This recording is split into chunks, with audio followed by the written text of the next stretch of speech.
Hey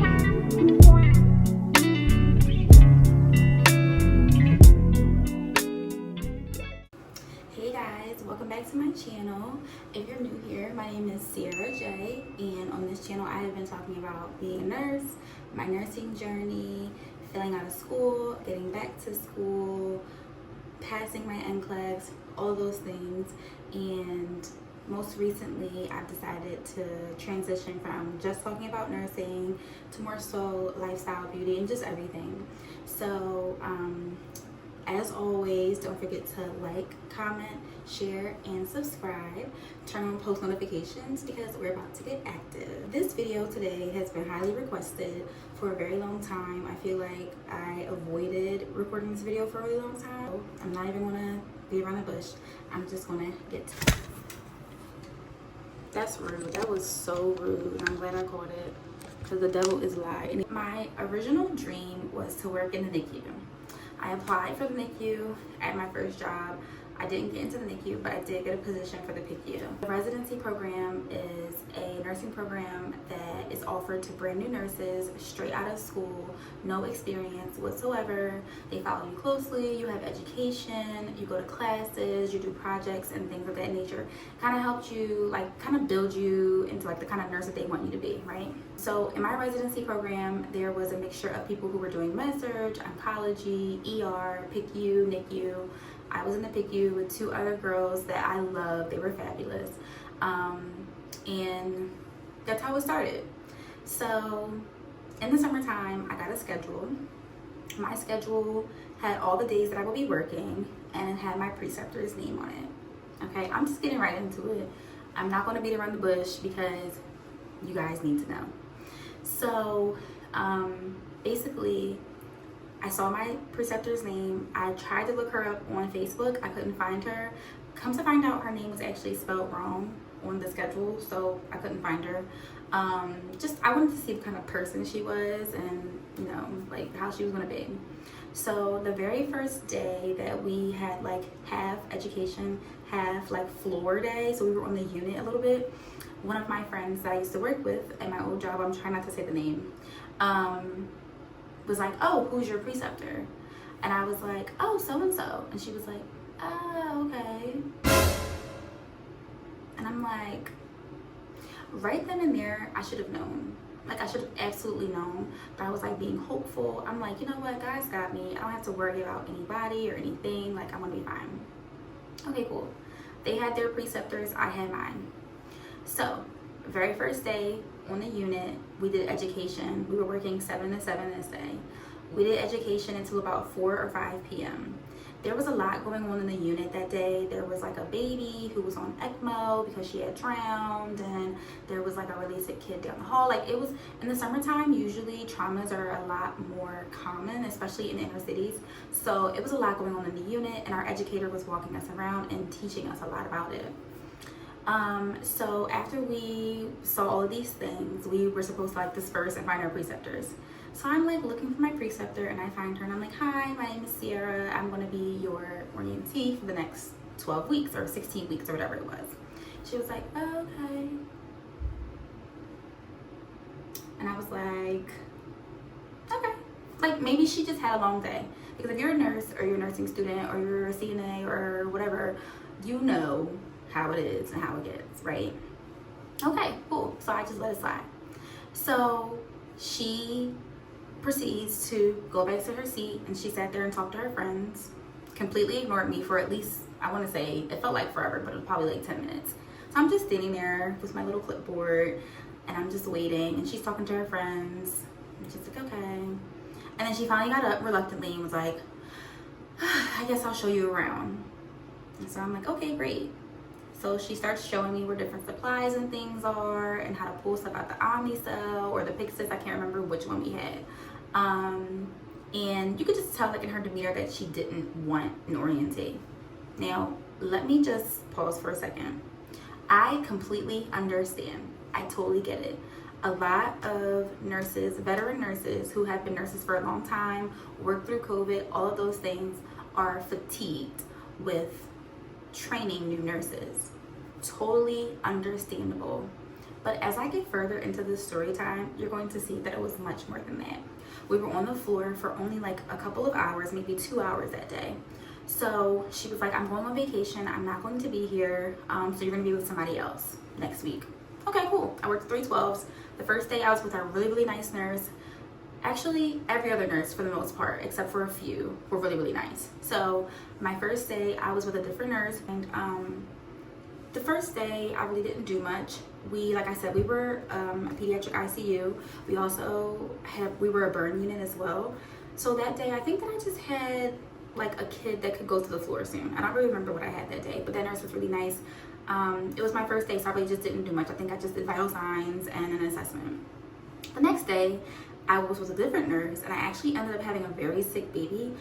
So with this orientation, it kind of went in phases. So like phase 1 was like patients that could be on the floor. Phase 2 were burn patients. Phase 3 were like sick intubated kids.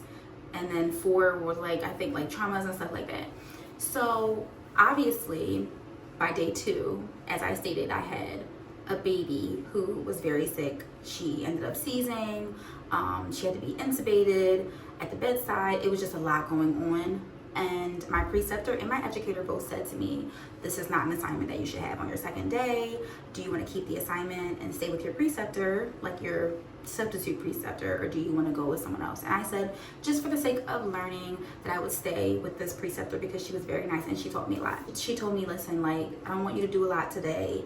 It's really fast paced. I really just want you to watch what I'm doing. Cool. So I was able to watch her, learn from her, different like drug mechanisms, different how seizures will appear in infants versus how they appear in toddlers and older kids, what you do in the event that a baby is seizing, what it looks like for a baby to get an EEG, what seizure activity looks like. I learned a lot that day. So those 2 days I had, so we work 3 days a week, obviously, right? So the first day I was with the one lady with the floor patient, and the other 2 days I was with the other preceptor. Didn't do much, really just watched her. She really didn't feel comfortable having me do much, and neither did I, because I had just graduated, I was a fresh nurse, and she really just wanted to show me. So the following week, my preceptor came back, and we had a burn patient. Now, if I can remember correctly, the burn patients, I don't know if they were stage 1 or stage 2. However, I hadn't had any experience with burn patients ever in my life prior to this, right? So every day around like 9, 10 a.m. when the nurse practitioner comes in, the kids who had burns that need to be debrided and redressed would go to the treatment room. So we had 2 patients. We had like a regular patient who was not as sick. I think he was a trach patient. And then we had a burn patient. I had no idea what time it was the burn dressings were supposed to happen. I had no idea how it was supposed to go because I had never done it. And this was my second week. Okay. And only my first full day with her. So we went to the treatment room, all of those things. You would think when it's someone's first time doing something, you would say, hey, you do this, you do that, let me show you how this is done. No, she literally just decided that after the treatment, after the debridement, she didn't walk me through anything, she didn't talk me through anything. I just stood there, like I just didn't exist. And after the fact, she says to me, you really need to learn how to expect what comes next. And I literally, like, I think I came out of my body because I thought maybe like I'm misunderstanding, maybe like I missed something. And I was like, what do you mean by that? She's like, well, you know, you should know what to expect when we're debriding the wounds for these kids. I'm sorry, when we're debriding the burns for these kids. What the nurse practitioner wants. You need to anticipate it. And I was like, oh, okay, like I never did this before, so, you know, I can anticipate it in the future. This is my first time. So in the future, you know, I'll be able to anticipate what she needs. Like if they're going to use Mepitel, or if they're going to use like the honey stuff that they use. Like I don't know. I never learned about any of this before. So she rolled her eyes and walked away. Cool. And so then we went back to our trach patient. And he had like a lot of care due and all those things. And this, fair enough, is a part of nursing. You have to learn time management. Again, this is my 4th shift. okay? Fresh out of school, 4th shift. So I'm doing his care. I'm like 15 minutes late finishing. Everything was done. I'm 15 minutes late finishing the care. And because we were in the treatment room with a child who was getting their burn redressed, right? And I was following her. She's my preceptor. She says to me, I don't think you're getting it. And I'm like, I'm sorry. She's like, I just don't think you're getting it. I don't think that you know what you're doing. My head probably was spinning around in circles. Like, I probably looked crazy. At that moment, I became so tearful and I was so frustrated because I felt like it was a joke. Like, I felt like, is it me? Like, just her whole entire like demeanor and everything like towards me and the way she was speaking to me, it was so condescending and it was as if it was a joke. It's basically like walking into your first day at work, right, as a nurse, and someone says to you, now do this cardizem drip. Start this cardizem drip on this patient right now. Don't look at the parameters. Don't look at the lexicomp or the drug reference book. Don't look at how fast it's supposed to be administered. Don't look at any of that. Just do it, and you should know how to do it. For the sake of our licenses, for the sake of patients' lives, I really do think that people should be just a little bit more patient and should be willing to break things down versus, like, this is not the army. You're not a drill sergeant. Like, that was just a bit much. So things just kept happening. Things just kept on progressing. I ignored a lot of the stuff. I took a lot of stuff on the chin. I found out as the weeks progressed that she was going to my educator and she was telling my educator that I didn't listen to her. When I first got that job, I was 24 years old, I think. 24. I didn't listen to her. Now, if you know me, you probably don't personally know me if you're watching this, but if you do, I've never been a disobedient person. I have never been, I'm not even going to justify that. I'm not a child, okay? She said I didn't listen to her. I didn't do the things that she was asking me to do. She would tell me every single day, you're doing such a great job. This was awesome. But then she would go behind my back and tell my educator that I wasn't doing a great job. And every single time I would try to get them both in the same room to have a conversation, it was just impossible. Like, we just couldn't have a conversation together. And if we're supposed to be talking about my performance and how I'm progressing and what I'm learning, I'm not really understanding why we're not all having a conversation together. Okay, so things just kept happening. She was really passive aggressive. She would do things and she would say things. Oh, let me also mention that she would talk about other new grads in front of me, like, with no regard, with other nurses. If I was going to talk about somebody and I was going to do all that, I would not be doing it open and freely in front of other new grads. Like, that's ridiculous. So that would happen. But I began to lose it slowly, and I would have these meetings with my educator and nothing was happening. I would say my concerns and nothing was happening. It was just the culture of the unit. And that's a big red flag. That's a big red flag. So, then it just got to the point that I hated it. I would cry every single day, before work, after work, while I was at work. I just prayed to God. I'm like, I don't want to do this anymore. I can't do this anymore. I couldn't learn anything. She was just, I could not stand the sight of her. Like, I could not stand being around her. It was like she was like, in my face she was one way, behind my back she was a different way. It just progressively got worse. Right? But I still tried to be a people pleaser. I still tried to be friendly. I still tried to be likable and all of these things, but none of it mattered because she had her mind made up, right? Cool, whatever. So other things started to happen. I noticed one day I was sitting down and I was charting, and her friends on the unit had come up to me while I was charting, and she was right there. She was like a couple seats away, and the friend says to me, "Why don't you wear braids in your hair?" And I feel that in that moment, I must have like ascended into outer space because I could not believe she was talking to me. And I was like, "I'm sorry." She was like, "I'm just saying, like, I always see you like with hair. Like, I never see you with like braids." And I'm like, "Well, why do I have to wear braids?" She was like, "No, I'm just saying, like, you would look really pretty with braids." Okay, cool. This was the beginning of the day. Toward the end of the day, we're wrapping up, getting things together to go over a report, and a doctor is walking down the hall. And this same nurse, who's her friend, says to the doctor, "Hey, Dr. So-and-so, this is Sierra. She is what you would consider a light-skinned black person. Like, she's light-skinned. Like, not brown skin, not dark, like she's light-skinned. Right, Sierra?" This is what she says. And I said, "What are you talking about?" And she's like, no, like my kids are mixed. And so like I was trying to explain to him like what my kids look like. And like I was explaining their skin complexions, and you were like the perfect example. And my preceptor was just laughing. And at this moment, I can choose to be one of two people, right? So I can choose to be a Christian, a nice person who's like, let it just roll over my shoulder to whatever, and I can just go to HR, or I can go to my educator. But I know that any other time when I went to my educator, I wasn't heard, and it was just, I was gaslit, and it was the culture of the unit. It definitely is the culture of the unit, because it's not my culture. Because I'm not like that. I would never do that to anyone.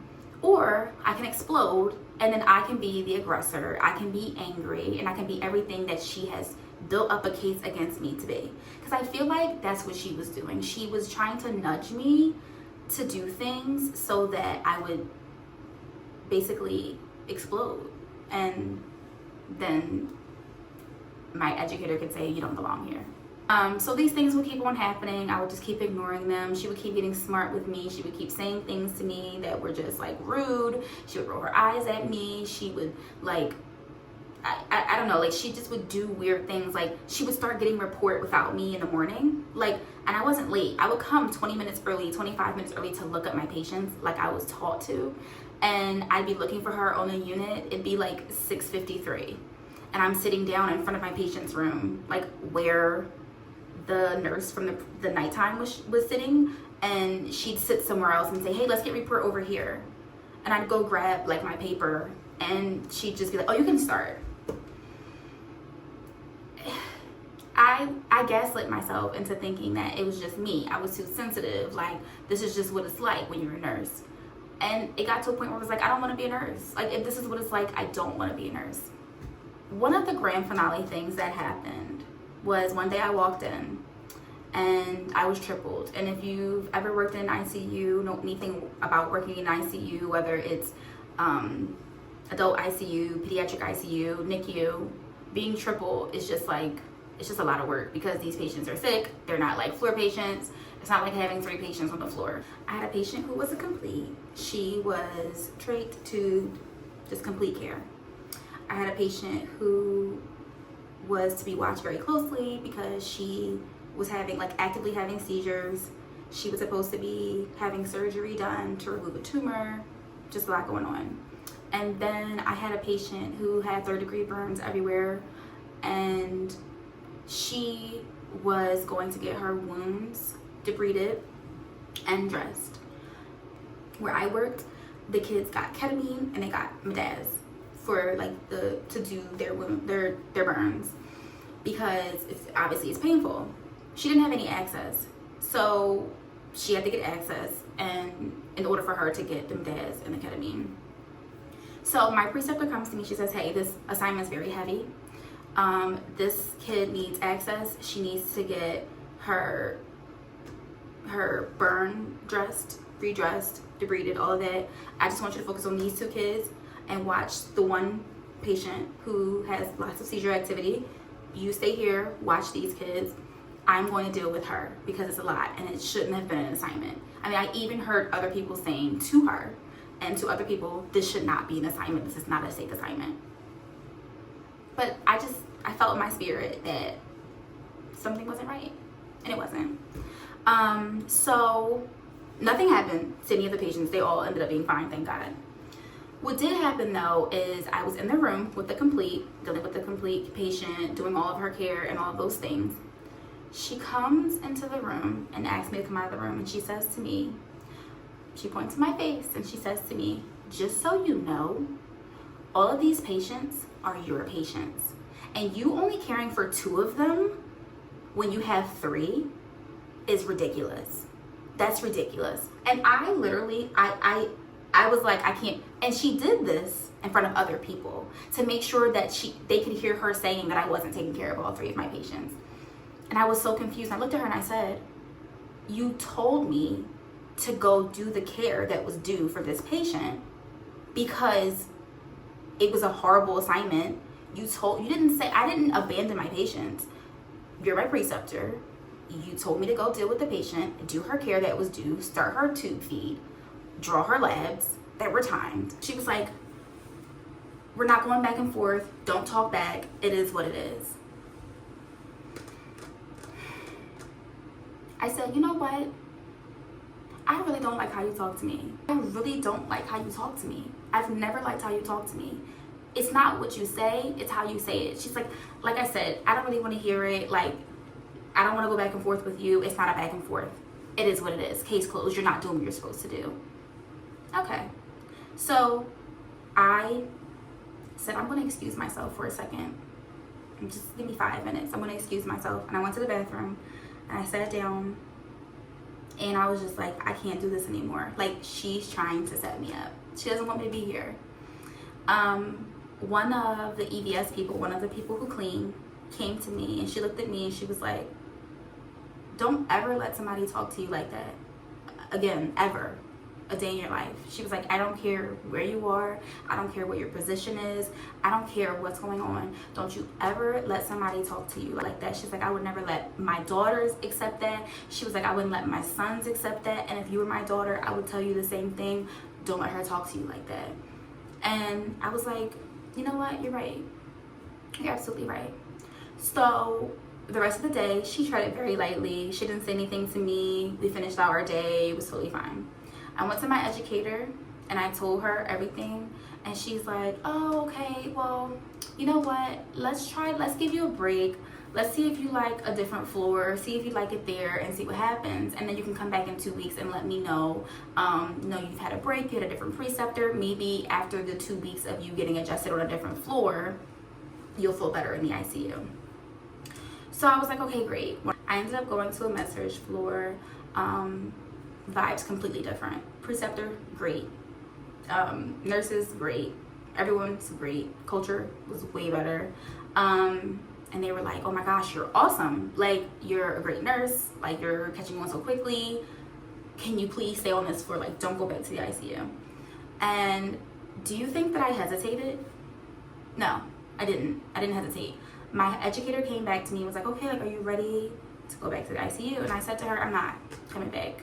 Like, there's a position open in med-surg. They're taking me off of orientation. They feel that I'm ready to fly. I feel extremely comfortable. Like, I had a great preceptor. I'm staying here. And she's like, that's not what I expected. That wasn't my intention. I wanted to give you a break from your preceptor. I wanted to give you a break from the unit. I really think it was supposed to be a punishment, but it was a blessing. And I was like, I'm not going to go back, but thank you. And so I finished out my time there on a med-surg unit. And I did still see her after the fact because they were the ICU. So if I had to call a rapid on my kids, they would come down. That's a whole nother story. That's a whole nother situation about how people are petty in healthcare and they don't really care so much for the patient, but they care to be petty. But that's a whole nother story time that I'll get into. But I still saw her, and I think at this point I was just completely burnt out with the hospital and all of the things. So I transitioned into a different position. That was a horrible experience. 0 out of 10. You could not pay me $10,000 a week to do that again. You couldn't pay me. It wasn't worth it. My mental health was deteriorating. My spiritual health, everything, my physical health, like, it was horrible. I didn't eat, I didn't sleep. It was just horrible. I would not wish what she did on any new nurse, any seasoned nurse, any veteran nurse, on any person, any animal, nothing. She was horrible. She was horrible. And maybe it was just me. Maybe I was horrible. I don't know. But I just know that it was a horrible experience. 0 out of 10. I will say that in defense of preceptors, I can see how it's stressful. I can see how it's like constant when you have to precept people and teach them things and all of those things. But there's a difference between being tired and a difference between just being inherently nasty and mean. And she wasn't just mean and nasty to me, but she was mean and nasty to other people who have been nurses for 3, 4, 5, 6 years. She was just nasty. And I work somewhere else now. I actually work, well, you guys know I work in the NICU right now. Completely different. And I actually work with a nurse right now who used to work at said job on said unit. And I never told her. And she was like, yeah, you know, there were some people. And do you know that the person that was my preceptor that she was speaking about, like about the culture of the unit and how people were mean and nasty, do you know that she mentioned that person? And I had been thinking that it was me, but it was not me. And I took it personal because it's hard not to. But she wasn't great. I wish that my educator would have seen me and would have seen me and my heart literally pleading for her to advocate for me and pleading for her to understand where I was coming from. But she didn't want to. And that's fine. She was a great person too, but I do feel like when units are comprised of certain cultures for such a long time, they don't really want to rock the boat. And she didn't want to rock the boat, and that's fine because I got off the boat. So yeah, that's what happened. And I just had to say, like, to encourage any new nurses, anybody who's in nursing school, going to nursing school, coming out of nursing school, don't let anybody talk to you crazy. Like, be willing to learn, be open to all the experiences, but advocate for yourself. Advocate for yourself all of the time. Don't let anybody beat you down. Life is too short to accept the things that people want to give you just because they're mean or just because they're nasty. It doesn't matter if you're new. You know how a human being is supposed to be treated, and you're not going to learn in a chaotic environment where you're not able to ask questions, you're not able to be supported, you're not able to be advocated for. You're not going to learn because you're going to be in survival mode. And that's what a lot of new nurses are in, survival mode right now, because they're not supported on their units and they're being bullied out of places. And it's honestly ridiculous. And so I'm praying for anyone who's in that situation right now. Just let God lead you where you're supposed to be, because there are places that will accept you. There are places that will teach you. Nowhere is perfect. Nowhere is perfect. But how can you grow? How can you learn if you're constantly being beat down, talked about, bullied? Now, I'm not going to say she bullied me. I mean, I guess it is categorized as bullying. But just because I'm from Philly and because of how I am, you're not about to say you bullied me. I'm sorry. You're not about to say that you bullied me. Maybe it was bullying, but I'm just not going to accept it as bullying, okay? Like, I'm just not.